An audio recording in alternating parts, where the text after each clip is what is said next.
Deux Rois, chapitre 10. Il y avait dans Samarie 70 fils d'Akab. Jéhu écrivit des lettres qu'il envoya à Samarie aux chefs de Jizréel, aux anciens et aux gouverneurs des enfants d'Akab. Il y était dit : Maintenant, quand cette lettre vous sera parvenue, puisque vous avez avec vous les fils de votre maître, avec vous les chars et les chevaux, une ville forte et les armes, voyez lequel des fils de votre maître est le meilleur et convient le mieux, mettez-le sur le trône de son père, et combattez pour la maison de votre maître. Ils eurent une très grande peur, et ils dirent : Voici, 2 rois n'ont pu lui résister, comment résisterions-nous ? Et le chef de la maison, le chef de la ville, les anciens et les gouverneurs des enfants envoyèrent dire à Jéhu : Nous sommes tes serviteurs, et nous ferons tout ce que tu nous diras. Nous n'établirons personne roi, fais ce qui te semble bon. Jéhu leur écrivit une seconde lettre où il était dit : Si vous êtes à moi et si vous obéissez à ma voix, prenez les têtes de ces hommes, fils de votre maître, et venez auprès de moi demain à 7 heures à Jizréel. Or les 70 fils du roi étaient chez les grands de la ville qui les élevaient. Quand la lettre leur fut parvenue, ils prirent les fils du roi, et ils égorgèrent ces 70 hommes. Puis ils mirent leurs têtes dans des corbeilles, et les envoyèrent à Jéhu, à Jizréel.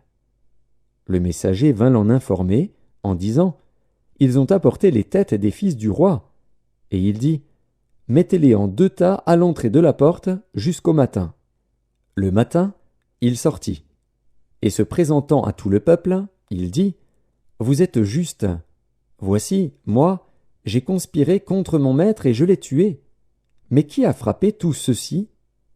Sachez donc qu'il ne tombera rien à terre de la parole de l'Éternel, de la parole que l'Éternel a prononcée contre la maison d'Akab. L'Éternel accomplit ce qu'il a déclaré par son serviteur Élie. Et Jéhu frappa tous ceux qui restaient de la maison d'Akab à Jizréel, tous ses grands, ses familiers et ses ministres, sans en laisser échapper un seul. Puis il se leva et partit pour aller à Samarie. Arrivé à une maison de réunion des bergers, sur le chemin, Jéhu trouva les frères d'Akazia, roi de Juda, et il dit : Qui êtes-vous ? Ils répondirent : Nous sommes les frères d'Akazia, et nous descendons pour saluer les fils du roi et les fils de la reine. Jéhu dit : Saisissez-les vivants. Et ils les saisirent vivants, et les égorgèrent au nombre de 42, à la citerne de la maison de réunion. Jéhu n'en laissa échapper aucun. Étant parti de là, il rencontra Jonadab, fils de Rékab, qui venait au-devant de lui. Il le salua et lui dit : Ton cœur est-il sincère, comme mon cœur l'est envers le tien ? Et Jonadab répondit : Il l'est. S'il l'est, répliqua Jéhu, donne-moi ta main. Jonadab lui donna la main.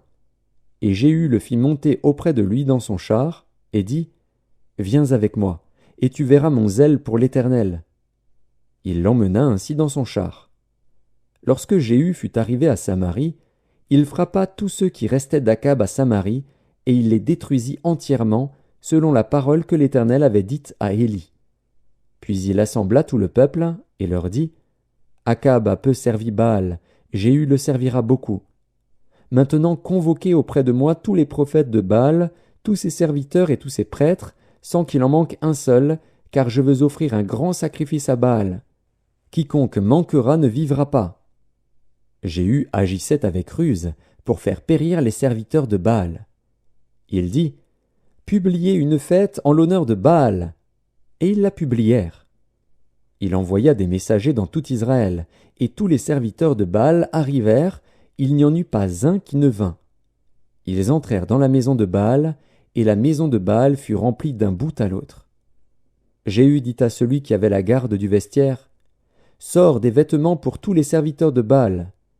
Et cet homme sortit des vêtements pour eux.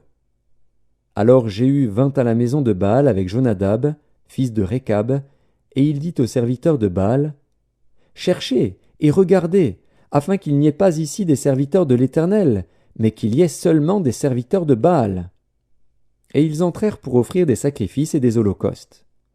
Jéhu avait placé dehors 80 hommes, en leur disant : Celui qui laissera échapper quelqu'un des hommes que je remets entre vos mains, sa vie répondra de la sienne. » Lorsqu'on eut achevé d'offrir les holocaustes, Jéhu dit aux coureurs et aux officiers, « Entrez, frappez-les, que pas un ne sorte. » Et ils les frappèrent du tranchant de l'épée. Les coureurs et les officiers les jetèrent là, et ils allèrent jusqu'à la ville de la maison de Baal. Ils tirèrent dehors les statues de la maison de Baal et les brûlèrent.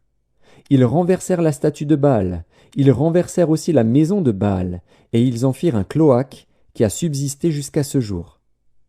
Jéhu extermina Baal du milieu d'Israël. Mais il ne se détourna point des péchés de Jéroboam, fils de Nebat, qui avait fait pécher Israël. Il n'abandonna point les veaux d'or qui étaient à Béthel et à Dan. L'Éternel dit à Jéhu, « Parce que tu as bien exécuté ce qui était droit à mes yeux, et que tu as fait à la maison d'Akab tout ce qui était conforme à ma volonté, tes fils jusqu'à la 4e génération seront assis sur le trône d'Israël. » Toutefois Jéhu ne prit point garde à marcher de tout son cœur dans la loi de l'Éternel, le Dieu d'Israël. Il ne se détourna point des péchés que Jéroboam avait fait commettre à Israël. Dans ce temps-là, l'Éternel commença à entamer le territoire d'Israël, et Hazaël les bâtit sur toute la frontière d'Israël. Depuis le Jourdain, vers le soleil levant, il bâtit tout le pays de Galaad, les Gadites, les Rubénites et les Manassites, depuis Aroër sur le torrent de l'Arnon jusqu'à Galaad et à Basan. Le reste des actions de Jéhu, tout ce qu'il a fait, et tous ses exploits, cela n'est-il pas écrit dans le livre des chroniques et des rois d'Israël? Jéhu se coucha avec ses pères, et on l'enterra à Samarie. Et Joachaz, son fils, régna à sa place. Jéhu avait régné 28 ans sur Israël à Samarie.